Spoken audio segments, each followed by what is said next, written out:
विशेष special episode है। आप जाते हैं मंदिर में, मठ में, बाबाओं के पास, बाबा आपको आशीर्वाद देते हैं, चरणामृत खिलाते हैं और कहते हैं कि आपकी इच्छा पूरी हो जाएगी। किसी को बच्चा नहीं हो रहा है तब बाबा के पास जाते हैं, किसी को नौकरी नहीं मिल रही है बाबा के पास जाते हैं, किसी को मिल जाती है उस संविधान के हिसाब से, लेकिन जाकर हनुमान जी को लड्डू चढ़ाते हैं। तो ये हुई, तो ये एक तरह का ब्राह्मण धर्म, हिंदू धर्म है, उसमें इस तरह का प्रचलन है। आखिर जो बौद्ध मठ होते हैं वहां भी लोग जाते हैं और जो भिक्षु होते हैं उनसे आशीर्वाद लेते हैं। क्या बौद्ध धर्म इस तरह के आशीर्वाद की और चढ़ावा की इजाजत देता है? और क्या भिक्षुओं से आशीर्वाद लेने के बाद वो जो है लोगों के जीवन में परिवर्तन आता है कि वैज्ञानिक तरीके से सोचने में परिवर्तन आता है? ये तमाम मसले हैं। एक बार पुनः हमारे साथ प्रोफेसर रमेश सुखदेवे साहब हैं अम्बेडकर नामा पर। स्वागत है सर आपका अम्बेडकर नामा पर। नमस्कार नमस्कार, आपका भी स्वागत है, बहुत बहुत अभिनंदन है आपके अम्बेडकर नामा अंधविश्वास विरोधी मुहिम चलाते रहते हैं पूरे छत्तीसगढ़ में। तो वहाँ कई बार हम लोग देखते हैं कि भक्ते भी आशीर्वाद देते हैं, चरण छुआते हैं। ये क्या मामला है, जरा समझाइए, क्या है उसमें से? धन्यवाद प्रोफेसर रतनलाल जी, धन्यवाद। आपके इस चैनल में मैं आपका अभिनंदन करता हूं। और ये जो आपने जो इंट्रोडक्शन दिया वो उस पर तो बहुत लंबा चौड़ा डिस्कशन हो सकता है, लेकिन मैं तो सिर्फ ये, चूंकि अम्बेडकर नामा है, बौद्धों का बुद्ध विहार में जाना और फिर आशीर्वाद लेना, तो इससे क्या कोई बेनिफिट है क्या? आशीर्वाद देने वाले का कोई उस पर प्रभाव पड़ता है और लेने वाले को कोई उसका बेनिफिट मिलता है क्या? इस तरह के बात हम आज हम करना चाहते हैं। तो मैं एक बात और कोट करना चाहता हूं कि महाराष्ट्र के श्याम मानव जी हैं, वो एक शब्द कोट करते हैं, ठीक, मराठी का कोड है, कावड्याच्या सापान ढोर मरता नहीं। कावड्याच्या सापान ढोर मरता नहीं, मतलब कौवे के श्राप से गाय की मृत्यु नहीं होती। तो ये सच है कि कौवे के श्राप देने से कोई भी जानवर नहीं मर सकता, और ये सच है। ये एक मतलब ये रिनाउंड, मतलब एक कोटेशन है महाराष्ट्र का। तो मैं इसको कहना चाहता हूं। लेकिन अब आशीर्वाद की बात आ गई, शुभकामना की बात आ गई, तो ये क्या फलित होता है या लोगों को प्रभाव करता है या लोगों पर इसका कोई बेनिफिट होता है?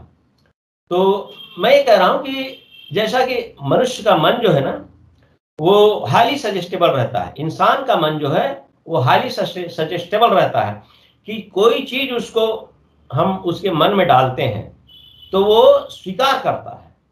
और ये किसके ऊपर निर्भर है, कितना सजेस्टिव है, कोई उसका मन कितना सजेस्टिव है, उसके किस ढंग से उसका बचपने में पालन पोषण हुआ है। बहुत संस्कारवान है, बहुत धार्मिक प्रवृत्ति का है, बचपने से ही उसको ऐसा वातावरण मिला, कोमल भावनाएं हैं, तो ऐसे लोग बहुत गंभीर रूप से, हम कोई भी सजेशन देता है उसको बहुत गहराई से स्वीकार कर लेते हैं। तो ऐसे लोग बहुत जल्दी प्रभावित हो जाते हैं। और उसको सपोज जिसका परवरिश बहुत क्रूट ढंग से हुआ है, बहुत अशिक्षा के साथ हुआ है, बहुत रफ एरिया में हुआ, वो मन उसका हाईली सजेस्टिव नहीं रहता है, वो बहुत जल्दी किसी सजेशन को स्वीकार नहीं करता। तो इस तरह के बचपने से जो हमको संस्कार मिलते हैं मनुष्य को, उसके हिसाब से उसकी सजेस्टिबिलिटी डिपेंड करती है। तो ये मैं कह रहा हूं कि इसके परिणाम दोनों होते हैं। जैसे किसी ने, कोई बड़ा आदमी है, विद्वान है, बहुत जिसकी चर्चा है, और वो यदि किसी को आशीर्वाद दे रहा है, शुभकामनाएं दे रहा है, प्रभावशाली व्यक्तित्व है, कोई लोग कहते हैं कि इसको ईश्वर की कृपा है इस आदमी, उसके आशीर्वाद से क्या होता है, यदि वो कह देता है कि तुम्हारी भला होगा, तुम्हारा अच्छा होगा, तुम्हारे इस तरह के, तो वो आदमी पॉजिटिव सजेशन लेता है, पॉजिटिव सजेशन स्वीकार करता है, माने गुणात्मक रूप से वो उसको स्वीकार करने लगता है और उसके अनुरूप वो काम करता है, उसके अनुरूप वो सोचता है, उस दिशा में चलता है, तो निश्चित रूप से कुछ न कुछ उसको उस दिशा में, उस राह में कुछ बेनिफिट मिलता है। ऐसा ये एक साइकोलॉजी, एक प्रकार का एक सम्मोहन है। किसी की भावनाएं, किसी के शब्द एक सम्मोहित के द्वारा वो आदमी सजेशन लेता है और उस अनुरूप उसकी कितना सजेस्टिव है वो आदमी, इस रूप से उसको बेनिफिट मिलता भी है। लेकिन कई बार ऐसा होता है कि कोई आदमी श्राप दे दे, कोई आदमी श्राप दे दे और वो भी बहुत उसके बारे में धारणा है कि या गाली दे दे, उसके बारे में बहुत ऊंची धारणा है कि बहुत पहुंचा हुआ व्यक्ति है, इसकी बातें लग जाती हैं, इसके श्राप लग जाते हैं पहले से। तो लोग, ये कमजोर मस्तिष्क का आदमी यदि उसको निगेटिव सजेशन के रूप में लेता है तो उसको परिणाम भी, उसको दुखी होने का, या कुछ तो साइकोसोमेटिक डिसऑर्डर भी हो सकते हैं, मतलब मन की वजह से कुछ तकलीफ होती है शरीर को, इसको हम साइकोसोमेटिक बोलते हैं। तो यदि कोई बहुत ही मन में पहले से धारणा बनी हो कि बहुत ही पहुंचा हुआ महापुरुष है और उसने हमको ऐसा श्राप दिया, तो वो यदि निगेटिव सजेशन लेता है तो उससे उसको नुकसान भी है, ऐसा ये देखा गया है। लेकिन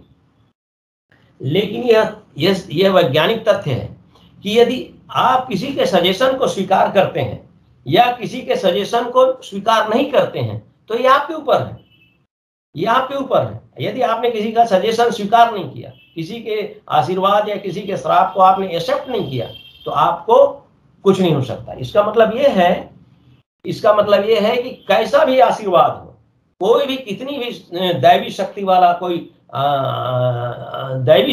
कोई भी आशीर्वाद हो या कोई वचन हो, आपका कुछ नहीं बिगाड़ सकता यदि आपने उस सजेशन को स्वीकार नहीं किया। उसी तरह कोई भी आदमी कितनी भी मधुर वाणी से या किसी भी ताकतवर आदमी आपको कैसा भी कहे, आपके भला हो जाए ऐसा भी कहे, तो और आप उसके सजेशन को स्वीकार नहीं करते, आप उसकी शब्दों को स्वीकार नहीं करते, उस पर आप मनन नहीं करते, उसको अंदर से आप बार बार उसको रिपीट करके अंदर आत्मसात नहीं करते, तो कैसा भी आदमी आपको आशीर्वाद का कोई बेनिफिट नहीं मिलेगा। तो टोटल इसका कंक्लूजन ये है कि कोई भी आदमी कितना भी शक्तिशाली हो, यदि आप उसके शब्दों को स्वीकार नहीं करते हैं तो आपको कोई भी नुकसान नहीं है। और कोई भी आदमी कितना भी शक्तिशाली हो, कितना भी मीठा वचन बोले, कैसा भी आशीर्वाद दे, यदि आप उसके सजेशन को स्वीकार नहीं करते हैं तो आपको किसी भी प्रकार का लाभ नहीं है। तो कुल मिलाकर यह है कि हम जो सजेशन है उसको लेने ऊपर ही इसका परिणाम उसके मनुष्य के ऊपर, व्यक्ति के ऊपर ही निर्भर करता है कि उसका परिणाम आपके ऊपर किस रूप में हो। तो इसलिए हम कई बार ऐसा देखते हैं कि बड़े लोग छोटे बच्चों को आशीर्वाद देते हैं, छोटे लोगों का आशीर्वाद देते हैं, तो अच्छा लगता है, तो ये देखने में अच्छा लगता है, सुनने में अच्छा लगता है। तो हमको यहीं तक हमको सीमित रखना चाहिए और उससे ज्यादा का मतलब नहीं रखना चाहिए। ये वैज्ञानिक तथ्य है कि किसी के आशीर्वाद से किसी को कोई फलित हो जाए, यह बात भी पूर्णतः सही नहीं। बस इसको यही मानना चाहिए कि अच्छा शब्द है, अच्छा लगता है, यहीं तक हम सीमित रखें। यही इसके पीछे वैज्ञानिक तर्क है। हमारा सवाल दूसरा है, मैंने बहुत सारे वीडियोस बनाए हैं जो कि जाके बौद्ध महासभा में, बुद्धिस्ट मीटिंग में, बौद्ध मठ में जाके डॉक्टर अंबेडकर ने देखा है, भाषण दिया है, बर्मा में, लंका में, नेपाल में, भारत में कई जगह दिया है।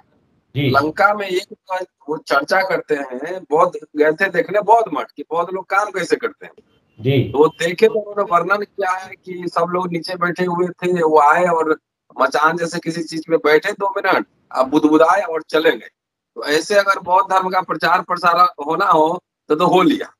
मेरे कहने का मतलब है कि जो बात आप भी समझते हैं, हम भी समझते हैं, कोई भी धर्म का विचार, कोई विचार का प्रचार घर बैठे बैठे नहीं होता है, उसको प्रचार करना पड़ता है, उसमें ह्यूमन एफर्ट्स लगते हैं। जी। तो बात यह है कि जो मठ में, बौद्ध मठ में जो बड़े बड़े महंत भिक्षु बैठे रहते हैं, हाँ, वो आशीर्वाद देते हैं। उनका आशीर्वाद देने से बौद्ध धर्म का प्रचार हो जाएगा क्या? आशीर्वाद देने से आदमी सम्मिलित हो जाता है? ये अंधविश्वास का अंग ही है।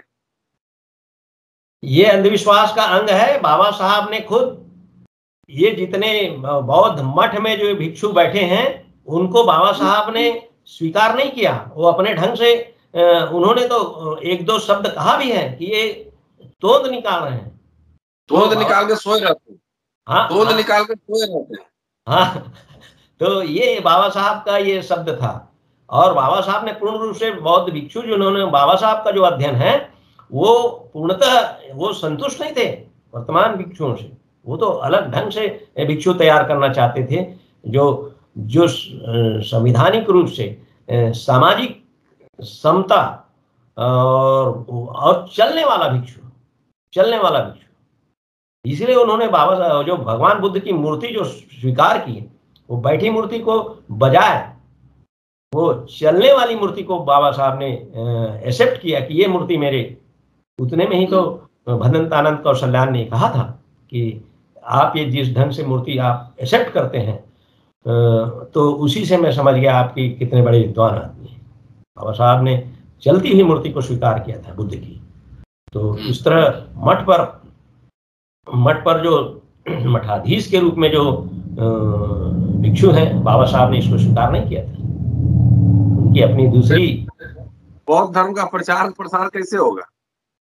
नहीं, बौद्ध धर्म का प्रचार प्रसार के बहुत सारे साधन हैं। जरूरी नहीं कि आप वेशमर ही कर सकते हैं। किसी बौद्ध भिक्षु के रूप में ही होंगे तभी आप प्रचार कर सकते हैं, ऐसा आवश्यक नहीं। उसके बहुत सारे साधन हैं और बहुत सारे लोग हैं। सामान्य गृहस्थ आदमी प्रचार कर सकता है, बौद्ध भिक्षु कर सकते हैं, लेकिन वो बौद्ध भिक्षु की कल्पना बाबा साहब के मस्तिष्क में दूसरे रूप में ही थी। तो चाहते थे कि चलता रहे, वो धनार्पार्जन न करे, मठों में न विश्राम, मठों में बिल्कुल परमानेंटली न धनोपार्जन करे, न मठ पर स्थायी रूप से कोई आवास बनाए। बाबा साहब का ये संकल्पना थी। तो अभी जो बौद्ध मठ है वो उनके हिसाब से काम नहीं कर रहा। बाबा साहब के हिसाब से बौद्ध मठ बिल्कुल काम नहीं कर रहे हैं। बाबा साहब की परिकल्पना अलग ही थी, भिक्षुओं के लिए अलग ही थी। चलिए, तो ये थे रमेश सुखदेवे साहब, प्रोफेसर रमेश सुखदेवे साहब, जो बोलते हैं टाटन बोलते हैं।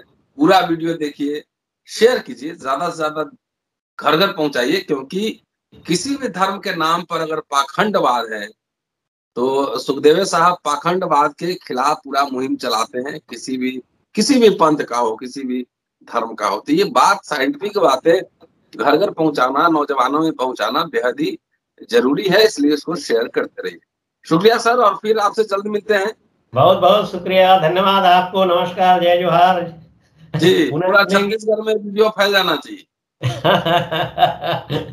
वो पहले से ही आपके नाम से लोग वेट करते हैं। कभी फुर्सत नहीं मिलेंगे तो हम बताएंगे कि लोग कितने आपको चाहते हैं छत्तीसगढ़ में। ठीक है, शुक्रिया सर। बहुत बहुत धन्यवाद।